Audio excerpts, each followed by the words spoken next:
성경의 주제예요. 그죠? 그리고 3번 우리 누가 하시겠어요? 너무 쉬운 건데. 예. 예, 손 드신 분? 예. 침례교도 농부. 예, 침례교 농부였죠. 그러니까 농부라는 게 얼마나 축복인지 몰라요. 저는 집사람은 가끔 얘기하는데 내가 대학교를 다시 가면은 건축 토목과나 아니면 농업과를 할 것 같다 하는 생각을 해요. 이 컴퓨터 공부하니까 다 쓸모없어요. 이게 최고야. 그래서 하나님께서 농부를 택하셨어요. 그죠? 자, 이제 우리 그러면 우리 이거 좀 난해하니까 우리 장로님께 맡기겠습니다. 우리 김 장로님 일요일 읽으시고 대답해 주세요. 크게 읽으세요.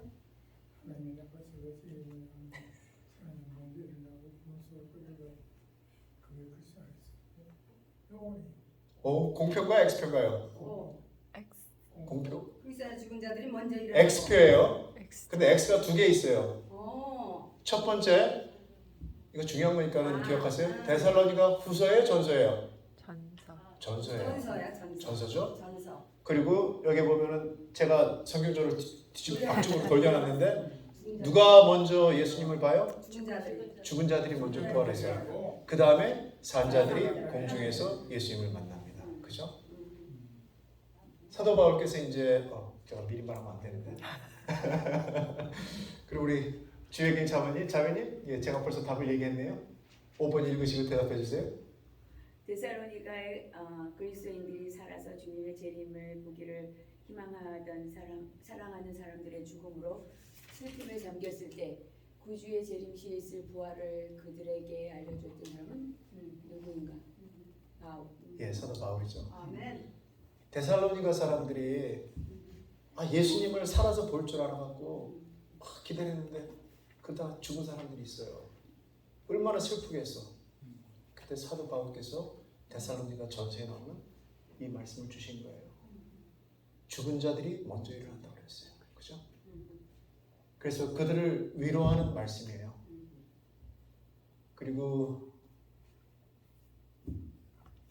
안 하신 분? 우리 교장 선생님 안 하셨죠? 저요? 예.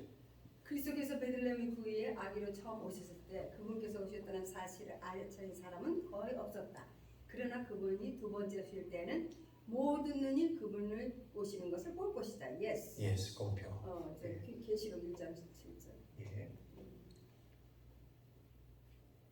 그리고 우리 양정재 집사님 화요일 7번. 하나님께서 종교 개혁자들을 통해 오직 그리스도를 믿는 믿음으로 말미암는 의의 진리를 재발견하게 하신 것처럼 윌리엄 밀러를 통해 예수께서 어떻게 다시 오실지에 대한 진실을 다시 발견하게 하셨다. 예. 공표죠? 예. 우리 옆에 계신 우리 장로님께서 이것도 쉬운 거죠? 8번 읽으시고 대답해 주시면 감사하겠습니다. 다니엘서와 요한계시록의 시간 예언도 상징적인 언어로 주어졌는데 예언의 한 날은 실제 한 해를 나타낸다. 예. 자, 우리 앞에 계신 예. 내 백성과 내 거룩한 성을 위하여 이른 이래를 기한으로 정하였나니 다니엘서 9장 24절 정하였나니로 번역된 단어의 문자적 의미는 잘라냈다는 의미이다. 예스. 예, 공표. 예, 너무 쉽고 다 아는 건데 내 차례가 오면 괜히 긴장이 돼요.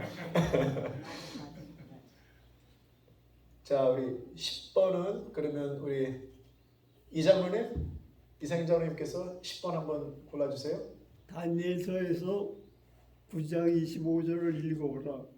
이 전체 예언 기간은 언제 시작되는가?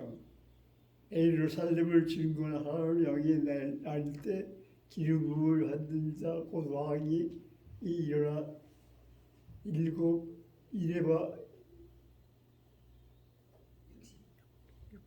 일곱일에와 2일에가 지날 것이요. 예, 몇 번째 조서가 1차 조서, 2차 조서, 예.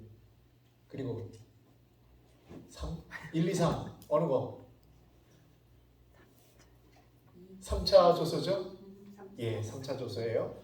그래서 제가 이렇게 도표를 만들어 왔는데 1차는 이제 고레스 왕 원년에, 그리고 3차는 이제 아닥사스다 7년에 이렇게 계속 조서가 나왔어요. 돌아가라. 그죠? 하지만 이제 저희가 공부하는 거는 이 예언서의 기준으로 할 때 이 3차 조서입니다. 그리고 보너스 문제. 보너스 문제 누가 하실까요? 저는 안 보시는데. 안 보시는 분 골랐습니다. 쉬운 거예요.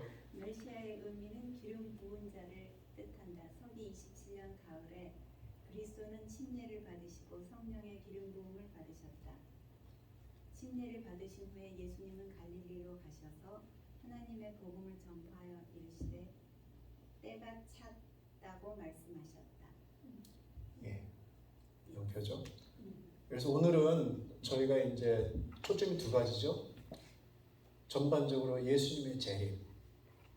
너무나 좋은 토픽이에요. 그리고 가장 긴 예언 2300주요. 다니엘서 8장 14절에 나오는 말씀을 공부하는데요.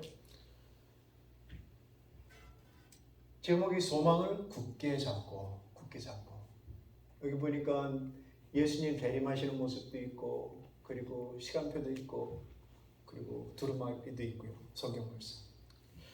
저는 이걸 공부하면서 이제 몇 주 전부터 초기 문집을 다시 읽기 시작했어요.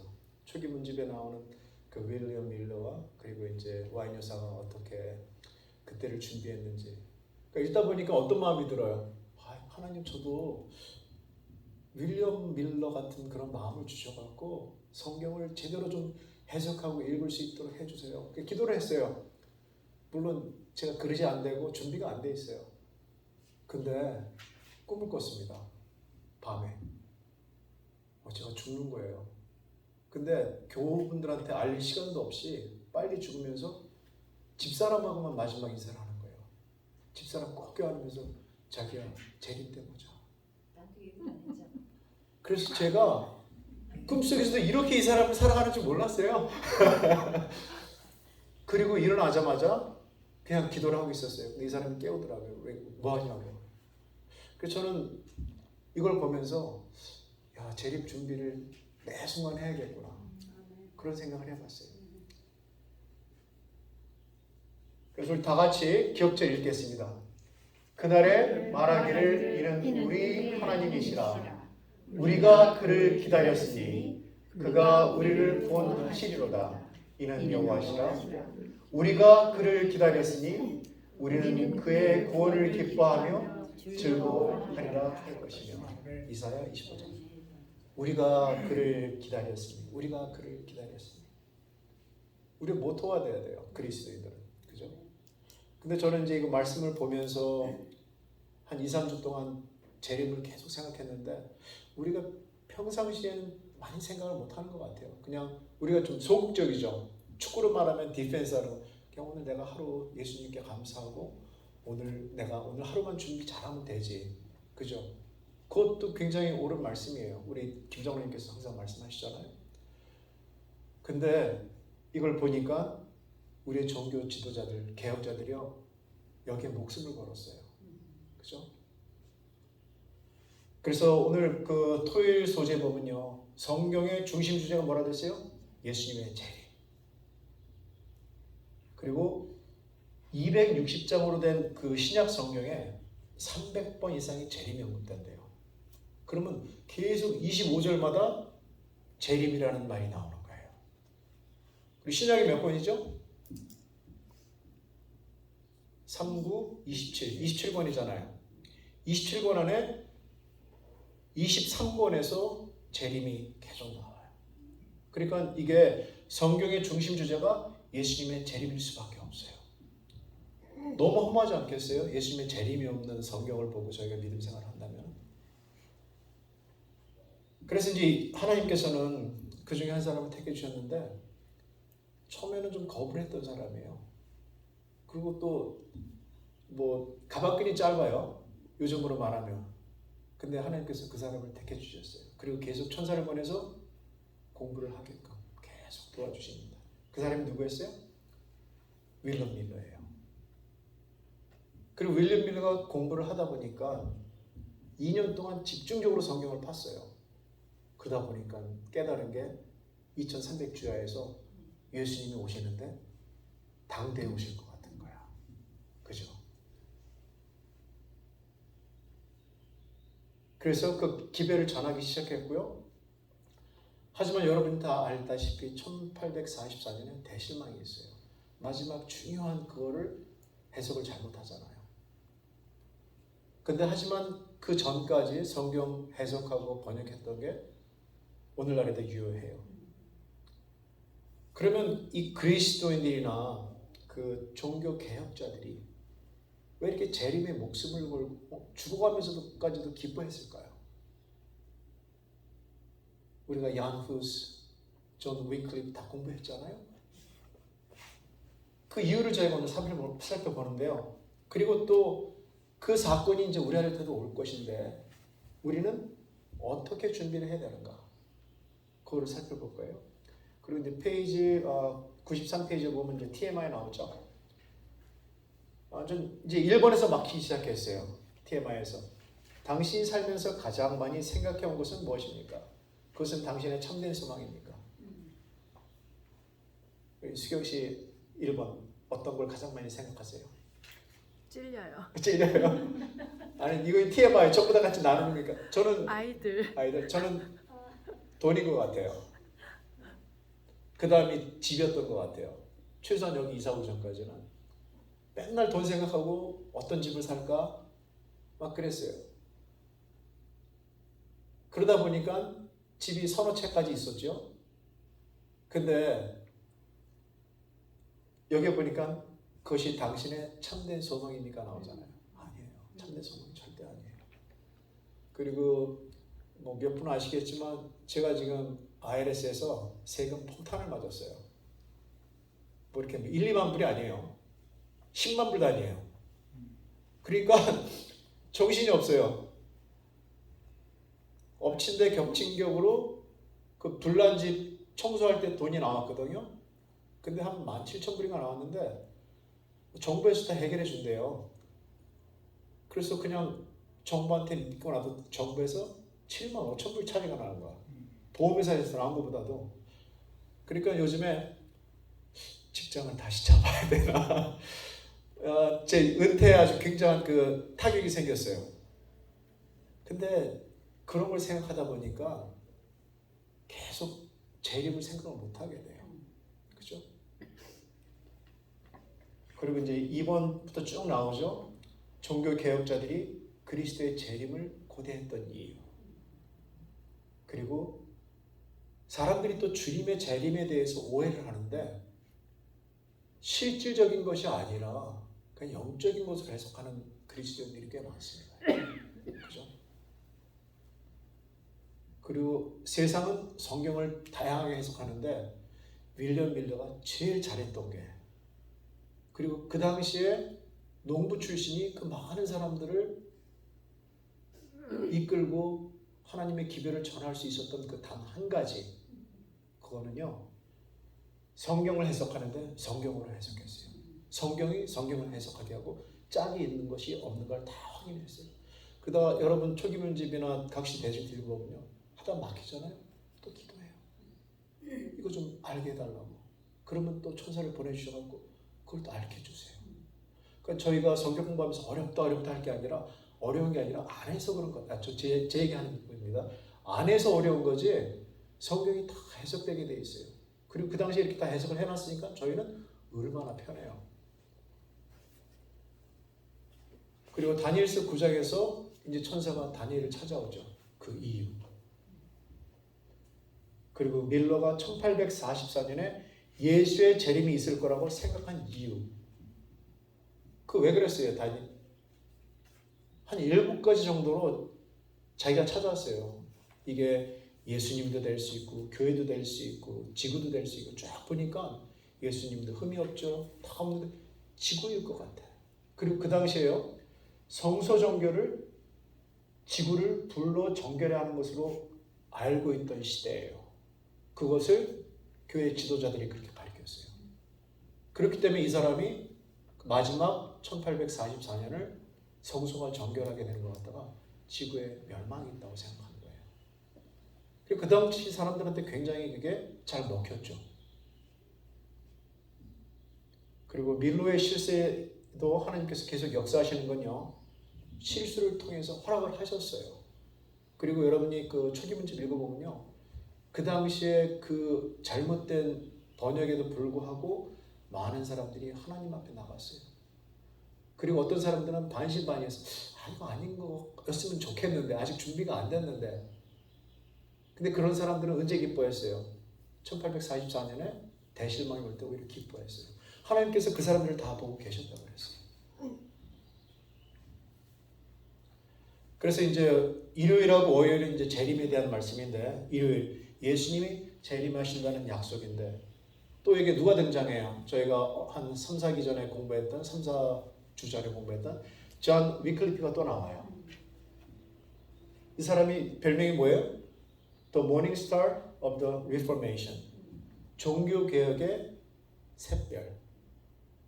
그죠? 그래서 이 사람은요. 그리스도의 재림이 교회의 소망이라고 그랬어요. 교회의 소망. 그리고 또 한 사람이 나오죠.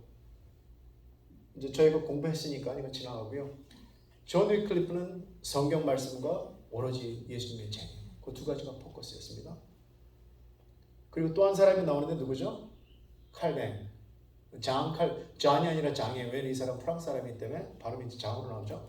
존 칼뱅이 나오는데 이 사람도요. 그리스도의 재림이 모든 사건 중에서 가장 복된 사건이라고 했어요. 동감하세요? 예, 모든 그리스도인들 예수님을 믿는 모든 그리스도인들 우리 재림교회뿐만 아니라 천주교, 감리교, 침례교 모든 분들에게 이것은 가장 복된 사건인 거예요. 그래서 이제 예수님이 재림하시는 그 이제 약속이 말씀이 두 가지가 나와요. 요한복음하고 데살로니가전서 4장 13절. 제가 여러분 말씀드렸지만 제가 제일 힘들 때 암송하는 게 요한복음 14장 1절 3절이에요.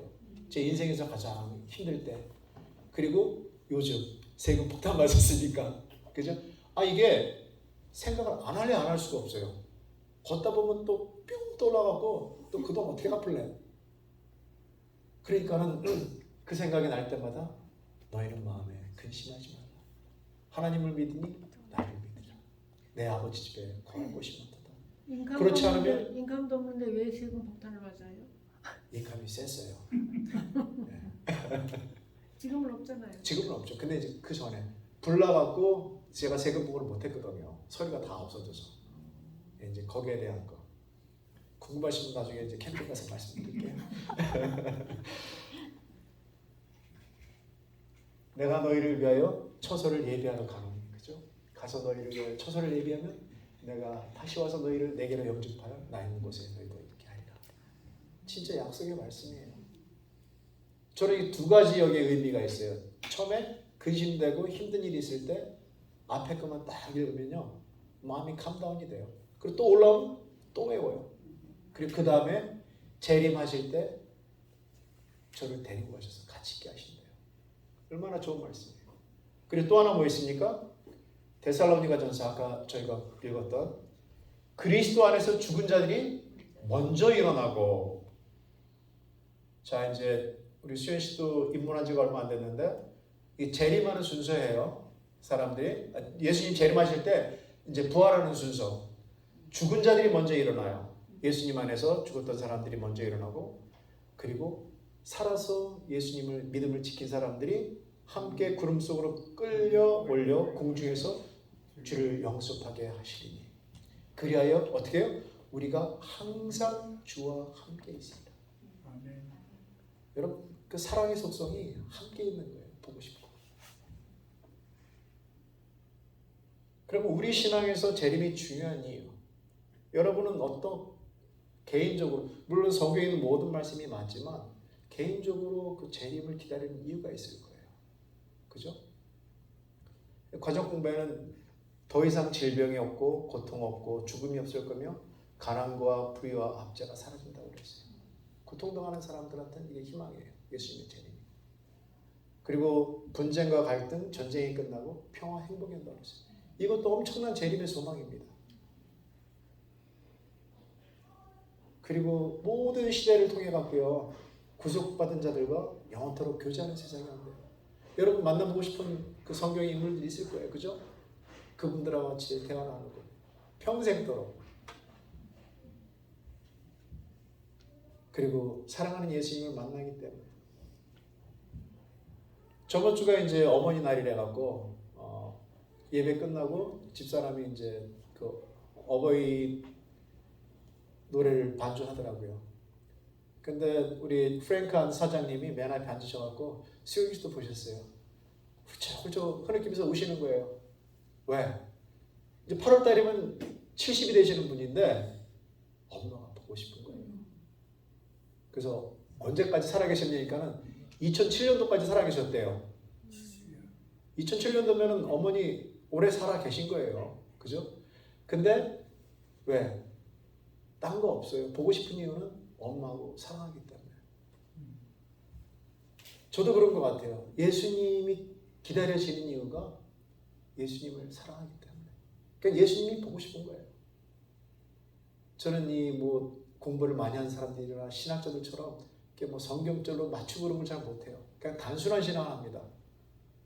엄마보다 더 좋으신 분이 하나님인데, 예수님인데 그분을 보고 싶은 거예요. 그리고 그분하고 살고 싶은 거. 저도 이제 어머니가 중학교 1학년 때 돌아가셨기 때문에 많이 생각나요, 엄마가. 그죠? 근데 그것보다 그 위에 우리 엄마를 창조하신 예수님께서 오신다는데 그냥 단순히 예수님을 사랑하니까 만나고 싶은 거예요. 그래서 갑자기 이 찬미가가 생각이 나더라고요. 사랑하는 예수님을 따라가고 싶으니 인도해 주세요. 어디든지 가겠습니다. 이제 일요일 소재 이제 마지막에 그 영감의 교훈에 이런 말씀이 있죠. 자, 우리 수경 씨 좀 읽어주시겠어요? 영감의 교훈. 바울의 소망은 재림에 집중됨. 바울은 주님의 약속의 말씀, 즉 마지막 날에 내가 이를 다시 살리리라. 요한복음 6장 40절. 하신 약속을 굳게 붙잡았다. 그의 사상과 소망은 오직 주님의 재림에 집중되었다. 사형 집행인의 칼이 내려오고 순교자에게 사망의 그늘이 덮일 때 그의 마지막 생각은 바로 그 큰 부활의 아침에 그가 제일 먼저 떠올릴 복받은 자들의 즐거움에 참여하도록 그를 환영하여 주실 생명의 시여자 그리스도를 뵙는 일이었다. 예, 누구에 대한 얘기입니까? 사도 바울이잖아요. 죽는 순간에도 오로지 그 시선 어디가 있었어요? 예수님의 재림. 우리의 눈과 마음이 항상 예수님의 재림에 초점이 되어 있어야 돼요. 근데 뭐 많은 분들 아시겠지만 이게 미국 영주권 따기도 쉽지 않아요. 그죠? 시민권은 더더욱 힘들어요. 근데 하늘 시민권은 쉬워요. 받은 시민권 저희가 값없게 여기면 안 돼요. 그거는 priceless, 값으로 정할 수 없어요. 그래서 여러분들 이 영주권이나 시민권 따는 게 얼마나 힘든 일이지만 이 하늘나라 가는 시민권이 저에게 주어졌다는 거 진짜 이건 특권 중에 특권입니다. 자, 이제 월요일 소식 하겠습니다. 같은 맥락이에요. 그날을 기다리며. 근데 아까도 말씀드렸지만 그 19세기에 그 지도자들, 설교하시는 분들이요, 예수님의 재림하셔서 1000년 기간을 이 땅으로 갔어요. 그거를 설교를 해갖고 여기 19세기의 설교자들은 그리스도가 이 땅에 그의 왕국을 세울 것이고 평화로운 복천이 올 것이라고 가르쳤어요. 그러니까 이 땅이 초점이에요. 그래서 윌리엄 밀러도 큰 실수를 했는데 비슷한 실수를 또 제자들이 했죠. 그 당시에 많은 이제 이스라엘 백성들이 어떻게 실수를 했어요? 예수님이 오심을 로마에서 해방시킬 독립투사 그런 왕으로 해석을 했어요. 그래서 그리스도의 제자들도 메시아가 오시는 일의 본질을 오해했습니다. 우리는 어떠세요? 우리도 혹시 그 본질을 오해하는 거 있지 않을까요? 있을 수 있죠. 그리고 그것보다 더 나는 그 예수님의 재림을 간절히 기다리는가? 간절히 기다리는 사람. 그럼 안 기다리는 사람 다 기다리시네요. 자, 월요일 보면요. 예수님께서 어떻게 오시는지 이제 성경 한 세 군데가 나와요. 사도행전하고 요한계시록, 마태복음에 나와요. 사도행전에는 어떤 말씀이 나옵니까? 하늘로 오시는 분, 내려오시는 분. 예, 천사가 와서 왜 하늘을 그냥 멍하게 쳐다보느냐? 올라가신 그대로 오신다. 그죠? 이 말씀. 이르시되 갈릴리 사람들아 어찌하여 서서 하늘을 쳐다보느냐? 너희 가운데서 하늘로 올려주신 이 예수는 하늘로 가심을 본 그대로 오시리라. 이게 영적인 거예요? 현실적인 거예요? 현실적인 거예요. 그죠? 그리고 그 다음에 이제 요한계시록 1장 7절에 보면 어떤 말씀이 나와요? 찌른 자도 본다고 그랬어요. 예수님의 옆구리를 찌른 자도. 그죠? 똑같은 말씀이에요. 땅에 있는 모든 족속이 그로 말미암아 애곡하리니 그러하리라. 모든 사람이 본다고 그랬어요. 그리고 마태복음 24장에 나오는 말씀 보면요. 번개가 동편에 나서 서편까지 번쩍임같이 인자의 임함도 그러하리라. 이건 이제 청년반 애들한테 가르치면요. 그러면 한국은 지금 저녁이고 여기는 오후인데 어떻게 됩니까? 막 그런 얘기를 해요. 그죠? 근데 여기 보면 어떻게 해요? 번쩍임같이. 그리고 인자의 징조가 하늘에서 보이겠고 그때 땅의 모든 족속들이 통곡하며 그들이 인자가 구름 타고 능력과 큰 영광을 모든 사람이 본다고 그랬어요. 그러면 그 요한계시록 21장과 22절에 21장과 22장에 보면요. 어떤 사람들이 그 재림에 참여하는가? 참여 못하는가 나오죠. 요한계시록 21장 27절하고 22장 15절의 말씀이에요.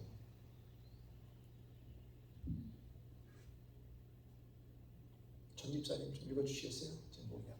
무엇이든지 속된 것이나 가증한 일 또는 거짓말하는 자는 결코 그리로 들어가지 못하되 오직 어린 양의 생명책에 기록된 자들만 들어가리라. 예, 오직 생명책에 기록된 자들만. 그런 사람들은 어떤 사람이에요? 속된 거나 가증한 거나 거짓말 안 하는 사람들이에요. 그죠? 그리고 계속 읽어주시겠어요? 요한계시록 22장 15절. 이들과 점술가들과 음행하는 자들과 살인자들과 우상 숭배자들과 및 거짓말을 좋아하며 지어내는 자는 다 성 밖에 있으리라.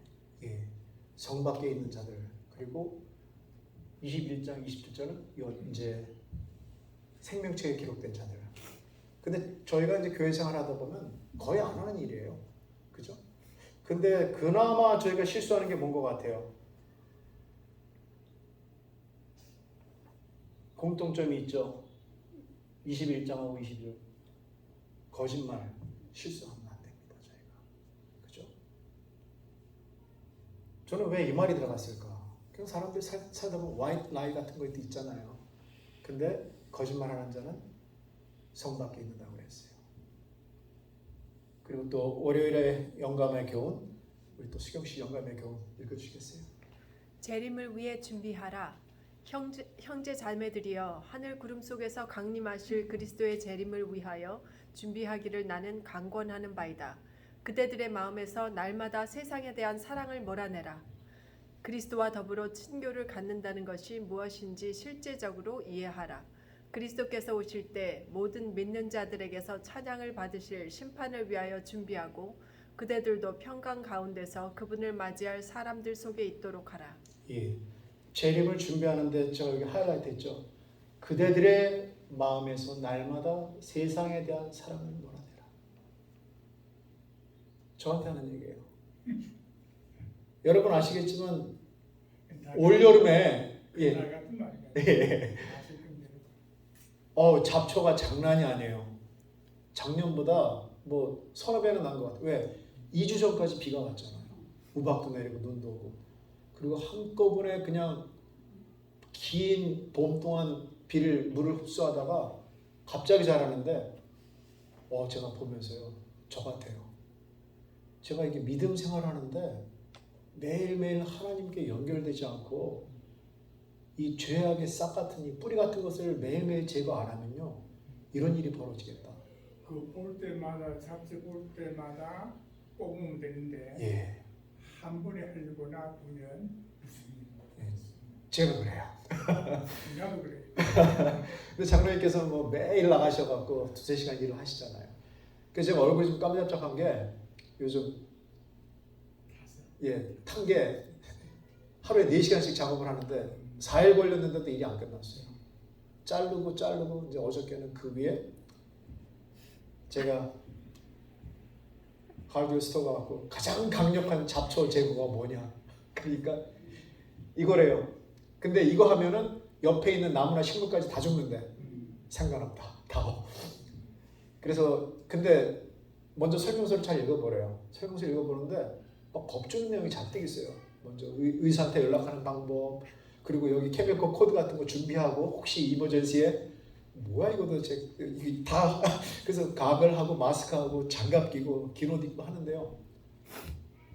유튜브 보니까 최고래요. 잘 듣는데. 근데 우리 장로님은 쓰시면 안 될 것 같아. 농작물 다 죽어요. 그래서 저는 이걸 보면서 야, 재림에 가까이 되려면 어떻게 돼요? 재림을 기다리려면 날마다 세상에 대한 사랑을 몰아내라. 이 잡초가 세상에 대한 사랑이에요. 매일 안 몰아내니까 장로님 말씀대로 할 일이 너무 많은 거예요. 이제 부가 설명인데 이거는 우리 김명호 목사님께서 쓰신 건데 예수께서 재림하실 역사적 시각에 관해서는 아버지 외에 아무도 모른다고 말씀하셨다. 또 때와 기간은 아버지께서 자기 권한에 두셨다. 그죠? 근데요, 진정으로 재림을 간절히, 이 안에 내용이 많습니다. 근데 빼고 진정으로 재림을 간절히 기다리면서 허락된 오늘 하루를 주 안에 살았다면요, 어떻게? 내일 예수님 재림을 맞이하게 된다. 그러니까 우리 김정님 항상 말씀하시잖아요. 오늘 하루가 중요하다고. 개인적으로 오늘 하루를 준비하게 되면 내일 예수님 재림을 맞이하게 된다. 예, 그래서 이제 그 화요일 소주로 넘어가면서 수요일, 목요일은 이제 2300주야인데 그 2300주야를 이제 해석한 누가 나와요? 윌리엄 밀러가 나오죠. 근데 윌리엄 밀러가 어떤 것에 근거했어요? 성경 말씀에 근거했습니다. 예, 윌리엄 밀러요. 많은 사람들이 윌리엄 밀러가 이제 재림교인이라고 그러잖아요. 아니잖아요. 어디? 침례교인. 그죠. 근데 이 사람이 이렇게 담대하게 그 성경 말씀, 특히 아무도 가르치지 않은 그 예언의 말씀을 가르쳤을 때는 2년 동안 엄청나게 공부를 했고 천사의 도움을 많이 받았습니다. 그리고 이 사람이요, 예언 연구와 이제 재림 운동에 하면 결국 빠질 수 없는 인물이죠. 그리고 침례교인이면서 농부였고, 그리고 1816년부터 2년간 빡세게 예언서를 연구해요. 그리고 그 중에 가장 관심 있었던 게 2300주야. 그리고 이제 결론을 내립니다. 2년 후에 예수님의 재림과 지구의 파멸이 얼마 남지 않았고 예수님의 재림 때 의인의 부활과 천년기가 시작된다고 결론을 내렸어요. 잘못된 결론이죠. 2300년이 끝나는 때를 예수께서 세상을 정결케 위해 재림하신다고 믿었어요. 왜냐하면 그런 식으로 그 당시에 그렇게 배워왔고, 그리고 7가지를 쭉 살펴보니까 지구 밖에는 이게 깨끗해질 게 없어. 근데요, 2년 공부하고서 이 사람이 굉장히 조심스러운 사람이래요. 신중하고. 그래서 바로 발표하지 않았어요. 1823년까지 또 다시 이제 성서적으로 말씀을 공부합니다. 그리고 자기 나름대로 재림에 대한 그 말씀을 정리를 하고 결국 1831년 8월에 거의 한 50세가 됐을 때 이제 침례교회에서 그리스도의 재림의 기별을 선포하기 시작해요.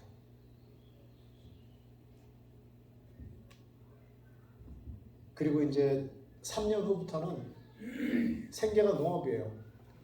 장로님 오늘부터 딱 농사 짓는 거 스탑하시면 장난 아니겠죠. 잡초며. 근데 이 사람은 이제 생업도 내려놓고요. 재림의 기별을 전합니다. 그래서 1844년까지요. 이 운동이 초교파적이에요. 모든 교인들한테 전해집니다. 그 당시에는 제가 알기로 미국의 주가 지금은 50주인가요? 26밖에 없었어요, 주가. 그리고 그 당시에 인구가 한 2천만 명인가 그랬대요.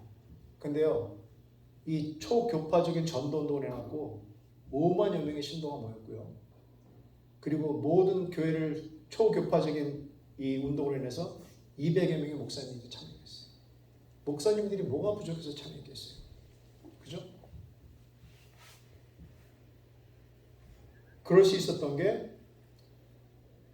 윌리엄 밀러가 정통적으로 기별을 전했어요. 그리고 아까도 말씀드린 그 해석을 할 때요. 성경 해석을 할 때 말씀으로 말씀을 해석했습니다. 그죠? 그래서 종교 개혁자들의 성경 해석을 따랐는데요. 그게 그리스도의 유일한 기준은 오직 성경. 오직 성경. 그리고 딴 거 아무것도 안 건드리고 성구 사전만 봤대요. 성구 사전에 굉장히 유익한 말씀이 많죠. 그리고 성경으로 성경을 설명했습니다. 그리고 예언의 상징도 성경으로 해석했고요. 그래서 이렇게 베드로후서에 보면요. 빨리 가겠습니다. 이거는 이 구절에서 당신은 성경 해석에 어떤 원리를 발견할 수 있는가? 베드로후서에 우리에게 더 확실한 예언이 있어 어두운 데를 비추는 등불과 같으니 날이 새어 샛별이 너희 마음에 떠오르기까지 너희가 이 것을 주의하는 것이 옳으니라. 그리고 사설이 풀면 안 된다고 그랬어요. 어떤 걸요? 예언을. 근데 저희가 지금 이제 예언은 다 해석이 돼 있잖아요. 얼마나 감사합니까? 그죠? 그래서 이 성경 예언적 상징들을 보면요. 교과서에 다 나오는 얘기예요. 그 짐승이 뭐예요? 왕이나 왕국. 예언서를 풀 때. 그리고 바람은 파멸. 물은 뭐예요? 민족과 국가. 그리고 여자는 교회. 이걸 알고 성경을 보시면 굉장히 좋습니다. 그리고 또 2300일이 나오죠? 2300일이 문자 그대로 2300일인가 아니면 2300년인가? 예언의 원칙에 의해서 윌리엄 밀러가 하루를 1년으로 계산했어요. 민수기 14장 그리고 에스겔 4장. 저희가 저번에 다 공부한 겁니다. 그리고요 그 살아남은 이들의 기별에 보면요. 조금 전에 제가 말씀드렸지만 윌리엄 밀러가 해석을 하다가 막혀요. 답답해요. 말씀에서 말씀으로 풀어가는데 답답해요. 근데 그는 성경의 한 부분이 다른 부분을 설명하고 있는 것을 깨닫고 어떤 말씀이 이해되지 않을 때는 다른 부분에 기록된 말씀으로서 그 깨닫지 못하는 말씀을 능히 해석할 수 있다는 것을 발견하게 되었다. 그죠? 그는 하나님의 거룩한 말씀을 기쁨으로 바라보고 또한 깊은 존경과 두려움을 가졌다. 이런 사람들한테 이런 기별이 잘해지는 것 같아요.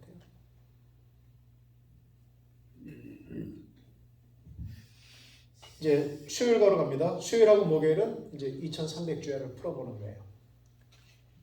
수요일날 보면 다니엘서 8장 14절에 2300주일 나오죠. 2300일. 2300일 끝나면 어떤 사건이 일어난다고 그랬어요? 성소가 정결하게 되리라. 다니엘서 8장 14절. 그래서 윌럼 밀러는요. 성소의 정결이 불로 땅을 정결하게 하는 것을 뜻한다는 당시의 일반적인 견해를 받아들였어요. 공표 엑스пер트 틀린 거예요. 그걸 받아들였어요. 근데 중요한 건 이 사람이 다니엘서를 공부하면서 다니엘서 8장과 9장의 연관성이 있을 봅니다. 굉장히 중요한 거죠. 그러니까 저희가 이걸 해석을 보고서 성경을 보니까 쉽죠.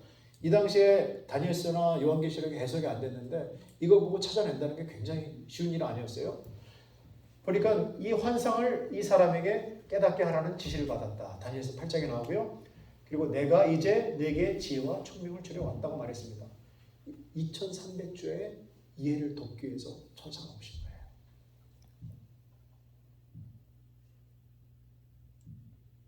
그리고 이제 그 2300주야 중에 제일 먼저 나오는 게 뭐예요?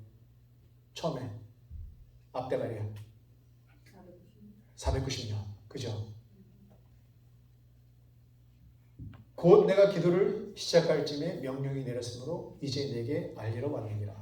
너는 크게 은총을 입은 자라. 그런즉 너는 이 일을 생각하고 본성을 깨달을지니라. 그 다음에 중요한 거, 내 백성과, 내 백성이 누구예요? 이스라엘 백성. 내 백성과 내 거룩한 성을 위하여 이른 이래를 기한으로 정하였나니. 이른 이래는 뭐예요? 이름은 70이죠. 72. 이래는 뭐예요? 70주. 요즘 젊은 사람들이 이게 뭔 말인지 몰라요.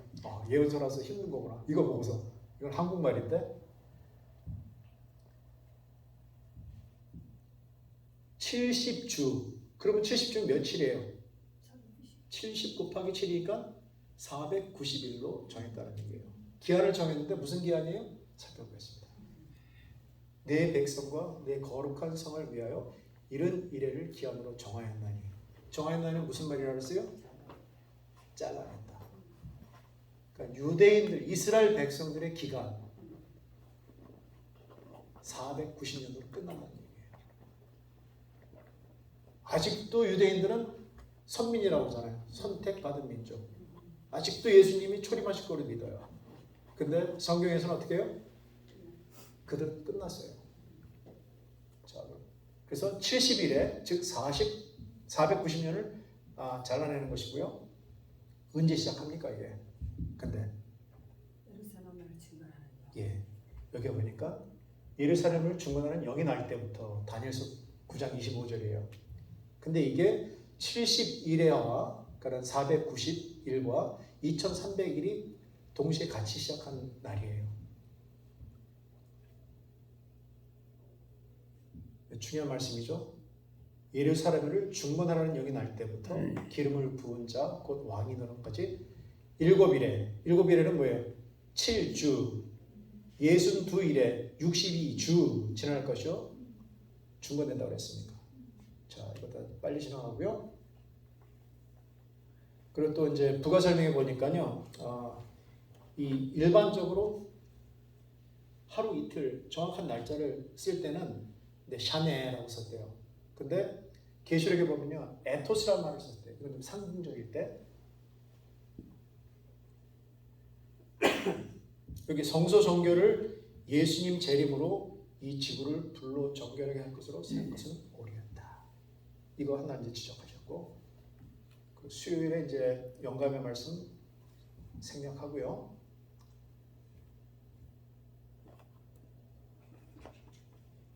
이건 다음에 하겠습니다. 이제 뭐냐면 와인 여사께서 1844년 이후에는 예언이 없다고 그랬어요. 그러면 저희가 굉장히 조심해야 되는 게 환란의 기간이 얼마일까? 그 예언을 생각할 수 있잖아요. 그것도 조심해야 되는 거고요. 그리고 각 시대 대쟁투에 6,000년이라고 그랬는데 4,000년 지나갔고 예수님이 언제 돌아가시고 그리고 2,000년 남았다고 그러잖아요. 그것도 저희가 그거를 할 때 때를 아는 건 중요하지만 그 날짜를 정하는 거는 안 좋다고 그랬어요. 그래서 여기 보면 1844년 이래로 하나님께서 주신 기별 가운데 확정적인 시기를 주신 것이 없다고 그랬어요. 가력 뽑은 기별이고 그리고 여기 last day event 그 마지막 날 기별에 보면은 재림 때 기별은 깨어서 기다리는 예언적 기간에 그친 1844년과 그리스도의 강림 때 사이에 어떤 뭐예요? 시간 선포도 끼어들지 않게 하라고 했어요. 그러니까 저희가 1844년 이후에 예언을 정하면 안 돼요. 정한 때 관한 또 다른 기별은 없을 것이다. 더 이상 확정적인 예언의 때는 없을 것이다. 예, 이런 말씀을 하셨고요. 자, 이제 제일 중요한 이제 그 2300주야 중에서 저희가 조금 전에 시험 볼 때 공부했죠. 어떻게? 언제? 아닥사스다 왕. 고레스 왕 때는요 돌아갔어요. 근데 주위의 국가들의 방해로 실패했어요. 그리고 두 번째 다리오 왕 때도 돌아갔어요. 근데 그때는 뭐만 했습니까? 성전 건축을 했어요. 하나님이 계신 성전 건축을 했는데 거기서 끝났어요. 그리고 3차 때 드디어 여기 뭐라 그랬어요? 예루살렘을 중건하는 영이 날 때부터, 그러니까 이때는 모든 성이 보수가 돼요. 그래서 주전 457년이 우리가 공부하는 이제 2300주야의 그리고 70일의 첫 시작점이 되는 거예요. 그러므로 너는 깨달아 알지니라 예루살렘을 중건하는 영이 날 때부터 기름 부음을 받은 자 곧 왕이 일어날 것이 7이레와 62이레가 지날 것이요. 여기 7이레 나오죠? 49년, 62년, 1년. 이게 중요한 게요. 저는 성경 말씀 중에서 예수님이 십자가에 달리실 것과 예수님께서 침례 받으실 것을 말씀해 주셨어요. 이거보다 더 확실하고 엄청난 기별이 어디 있습니까? 그러니까 많은 분들이 우리 재림 기별을 받아들일 때 여기에서 무릎을 꿇어요. 왜? 성경 말씀에 예수님께서 침례 받으신 날과 그리고 십자가에 돌아가실 날이 나오잖아요. 잠깐 살펴볼게요. 기름 부음을 받은 자 곧 왕이 일어나기까지 누구예요? 예수님이에요. 예수님께서 침례 받으시는 모습이에요. 근데 그게 언제라고 그랬어요? 49년, 430년, 7년이 쭉 나오잖아요. 근데 거기에 보면은 7이레와 62이레가 지날 것이요. 제가 오늘 공부한 것 중에서 이게 핵심입니다. 그래서 7이레는 뭐예요? 7이레, 7주, 그러니까 49년이에요. 49년이 지나고서 예루살렘이 중건이 되죠. 그리고 62이레, 그러면 62주, 434년에 누가 나타나요? 예수님이 나타나서 침례를 받으세요. 그때가 서기 AD 27년. AD 27년. 근데요, 현대인의 성경은 너무 편리하게 돼 있어요. 너는 깨달아라. 그리고 명령이 내릴 때부터 하나님이 택한 이 왕이 오실 때까지 49년과 430년이 지날 것이요. 49년 안에 예루살렘에 걸리는 성벽이 재건될 것이다. 얼마나 편리해요, 요즘 성경. 그죠? 저희가 공부하실 때 세번역, 현대인의 성경 이런 거 좀 읽으세요. 왜냐면은 그냥 쏙쏙 들어오잖아요. 그래서 똑같은 말인데 여기 보니까 49년에 어떻게 해요? 예루살렘과 성벽이 재건되고 그리고 그 후에 434년 이후에 예수님이 침례를 받으신다고 나오잖아요. 와, 어떻게 이게 놀라운 기별이 아닐 수가 있어요. 아멘. 그리고요, 예수님 돌아가시는 날짜까지 나와요. 예수님 돌아가시는 날짜까지. 그가 장차 많은 사람들과 한일에 일주 동안 언약을 굳게 잡고 그가 그 일의 절반에 한 주면 7년이잖아요. 7년의 절반에 제사와 예물을 금지할 것입니다. 누가 할 수 있어요? 제사와 예물을.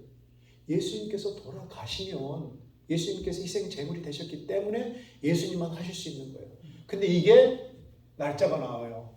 그 한 일에 3년 반, AD 31일. 와, 저는 처음에 이 다니엘서 공부할 때 와, 너 너무 감사한 거야. 이런 기별이 있다는 게. 그죠? 근데 이것도 마찬가지예요. 현대인의 성경 보니까 7년 계약을 맺을 것이며 그 계약의 절반, 그럼 3년 반이잖아요.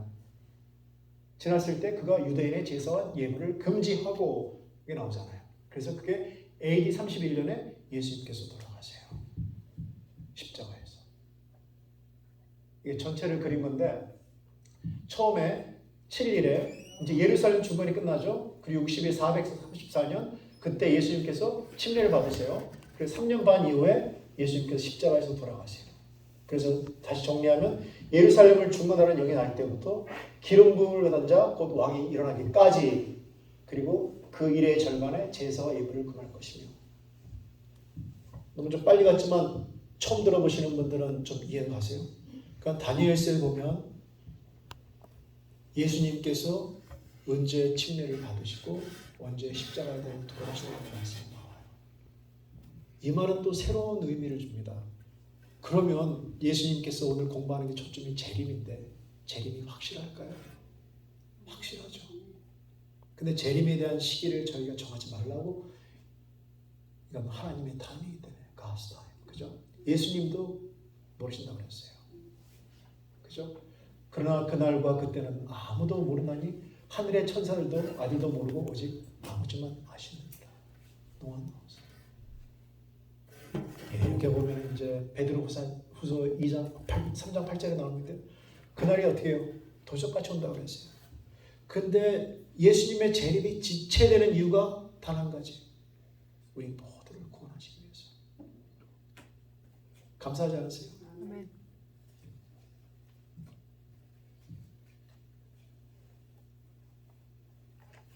자, 이제 이걸로 마치겠습니다.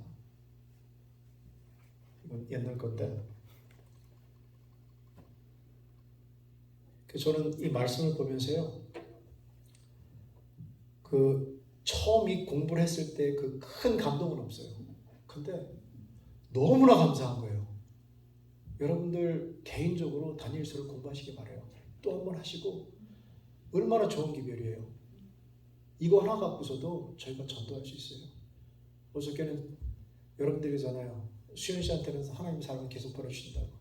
은퇴하신 목사님을 여기서 봤어요. 근데 우리 정 선생님을 아시더라고요. 그래서 이제 곧 그분도 저희가 교회로 모시고 올까 생각 중이에요. 그분들은 이 기별을 모르세요.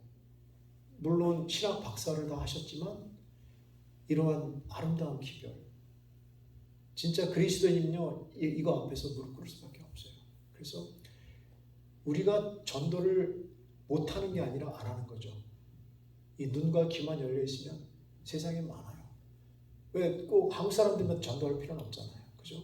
이 재림의 기별을 우리가 꼭 나누시기 바래요. 호주에 가면 그 유명한 사람이 있었대요. 당신 오늘 죽으면 구원이 있습니까? 근데 그 사람이 그 말을 관광객들한테 얼마나 많이 했는지 어느 집회에서 보니까 내가 호주 갔다가 그 사람 그 말에 생각을 하게 되고 교인이 됐다고. 예수 그리스도를 받게 됐다고. 근데 그 간증을 너무나 많은 사람들이 하더래요. 그 사람 때문에. 저희가 이 재림의 기별을 소리할 게 아닌 것 같아요. 그래서 요새 전하시고. 그래서 우리 예수님의 재림이 좀 빨리 오셨으면 좋겠습니다. 감사합니다.